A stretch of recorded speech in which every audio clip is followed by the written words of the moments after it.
Hi, everybody. Conrad Mckerron with As You Sow. I'm Senior Vice President. As You Sow is a kind of an unusual NGO or nonprofit, kind of unique space that we inhabit that I want to tell you a little bit about before we get into the specifics of the work that we've done. We work with investors of publicly traded companies to engage them as investors in what we call shareholder advocacy or shareholder engagement, where we go in and talk specifically to senior management to try to get them to increase or improve social or environmental issues. And this has been done in many areas. Probably you hear most about it with the climate area, where we've got some big investors, New York City pension funds, CalPERS, who have been challenging the oil companies on moving to the next generation, renewable energies. And shareholder advocacy is really a formal way to engage companies as owners and use the power of the proxy, as we call it, the ability to file shareholder proposals and put them onto the proxy statements of companies and have them voted on at annual meetings. This really elevates the issue with management. And so we've had a lot of success in that area over a broad range of policy issues over the last 20 years at As You Sow. We work a lot with what you might call or have heard of as green funds, socially responsible screened funds, the Calvert Group, Domini Social Investments, Walden Asset Management, a lot of folks like that who often work with us and engage with us as we talk to companies.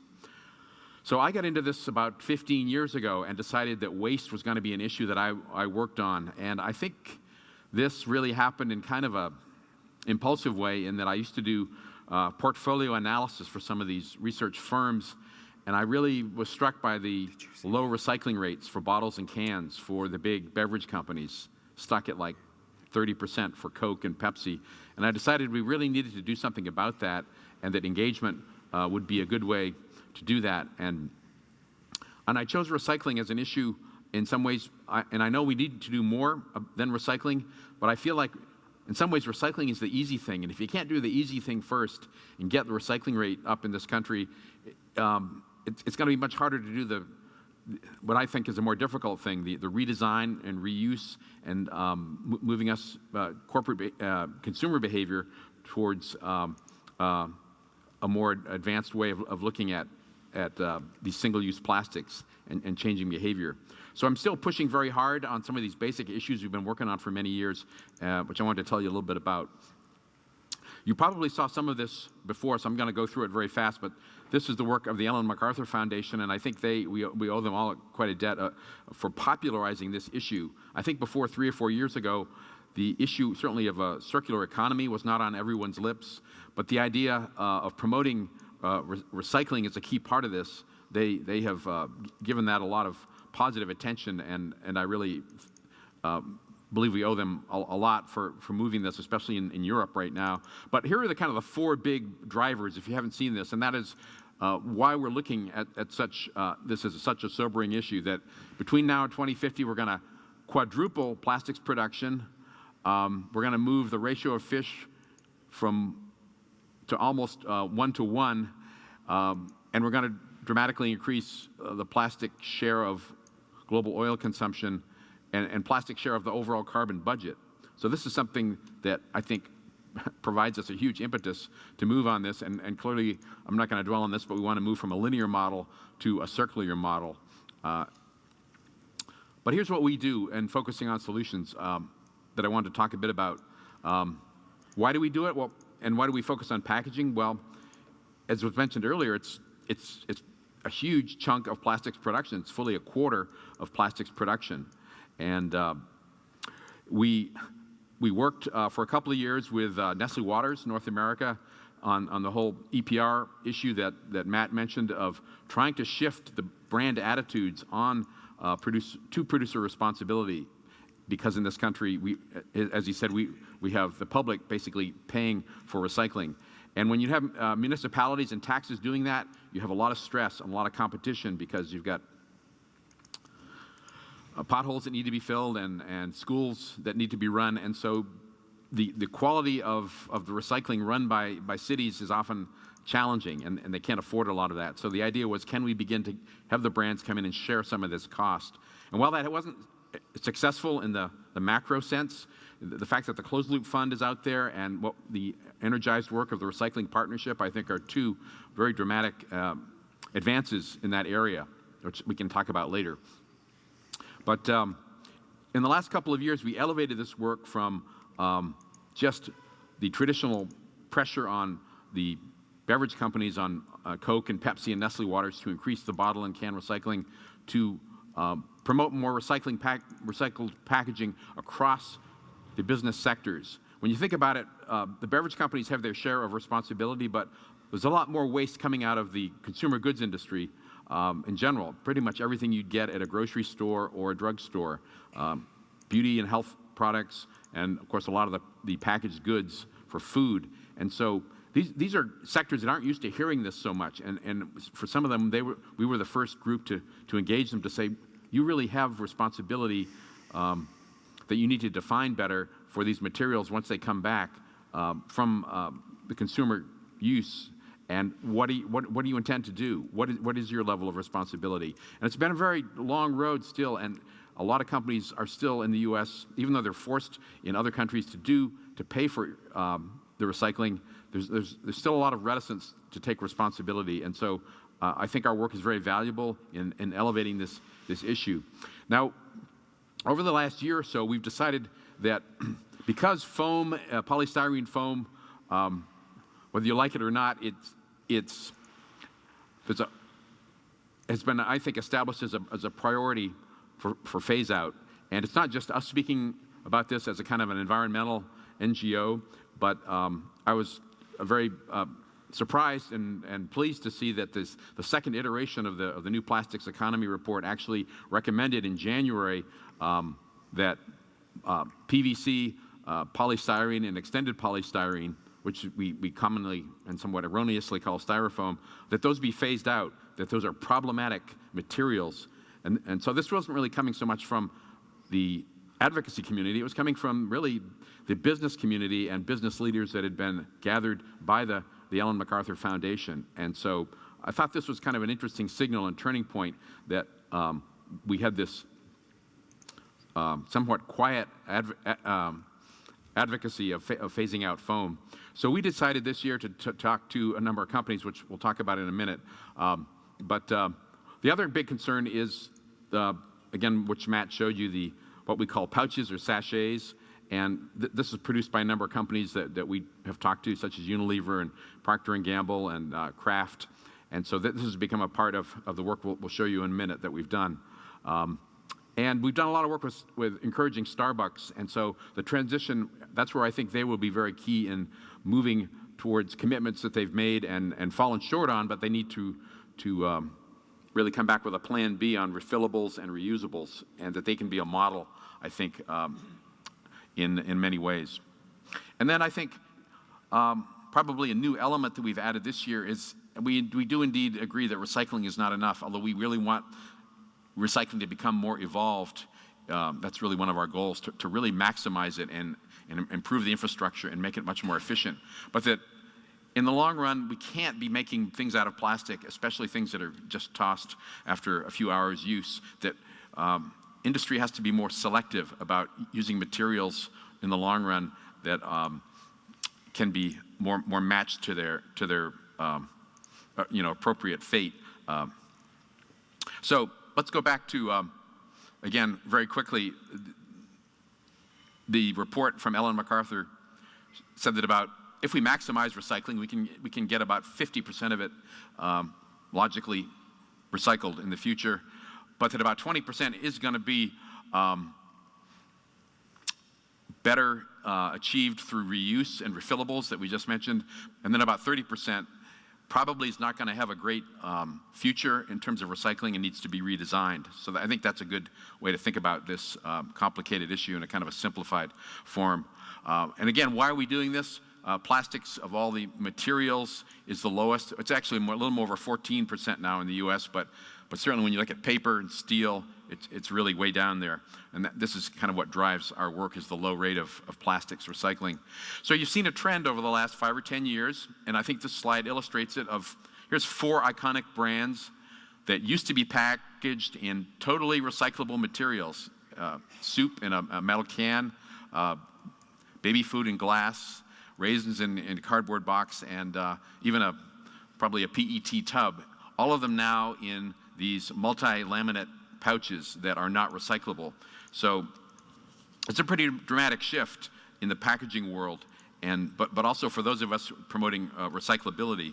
So it's been, for us, a kind of a disturbing trend.